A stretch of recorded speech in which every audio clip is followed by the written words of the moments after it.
തടി കുറയ്ക്കാൻ വേണ്ടിയിട്ട് ഓരോരുത്തർ ഓടിയും ചാടിയും പട്ടിണി കിടന്നൊക്കെ കഷ്ടപ്പെടുമ്പോഴാണ് ജസ്റ്റ് ഒന്ന് ചെന്നൈ വരെ പോയി വന്ന സ്വർണ്ണപ്പാളി ഒറ്റയടിക്ക് 4 കിലോ കുറഞ്ഞത്. അതും 42 38. എന്നാലും അതല്ല, കൊടുത്തുവിട്ട സ്വർണ്ണത്തിൽ നിന്ന് 4 കിലോ കുറഞ്ഞിട്ടും ഈ ദേവസ്വം മുതലാളിമാർക്ക് എന്തോ ഒരു കുലുക്കമില്ലാത്തത്. അതോ ഇനി അറിയാത്ത പോലെ കണ്ണടച്ച് കിടക്കാമെന്ന് കരുതിക്കാണോ? എന്തായാലും പാളി മാത്രമല്ല, സ്വർണ്ണപീഠവും കാണാനില്ല എന്നാണ് സ്പോൺസർ ചെയ്ത ഭക്തന്റെ ആരോപണം. ചിലർക്ക് ഈ മിനുക്കലും അറ്റകുറ്റപ്പണിയൊക്കെ നറുക്കെടുപ്പിന് മുന്നേ അടിക്കുന്ന ബമ്പർ പോലെയാണോ എന്നൊരു സംശയം ഇല്ലാതില്ല.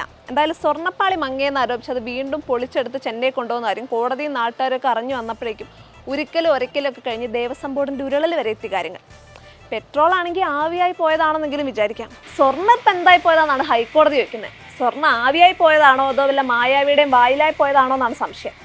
ഇനി ചെന്നൈയിലെ കനത്ത ചൂടിലങ്ങ് ഉണങ്ങിപ്പോയതാണോ? അതോ ഈ തലച്ചോറ് അമീബ തിന്നുന്ന പോലെ സ്വർണ്ണച്ചോറ് തിന്നുന്ന ഏതെങ്കിലും അമീബ ദേവസ്വം ബോർഡിന്റെ മൂക്കിനകത്തുണ്ടോ? അങ്ങനെയാണെങ്കിൽ കാര്യമായി ക്ലോറിനേഷൻ വേണ്ടി വരും. എന്തായാലും അന്വേഷണമൊക്കെ കഴിയുമ്പോൾ ചെന്നൈയിലേക്ക് പോയ സ്വർണ്ണപ്പാളി ഡയറ്റിങ്ങിലായിരുന്നെന്നും അങ്ങനെയാണ് 4 കിലോ കുറഞ്ഞതെന്നും ഭക്തർ വിശ്വസിക്കേണ്ടി വരുമോ ആവോ?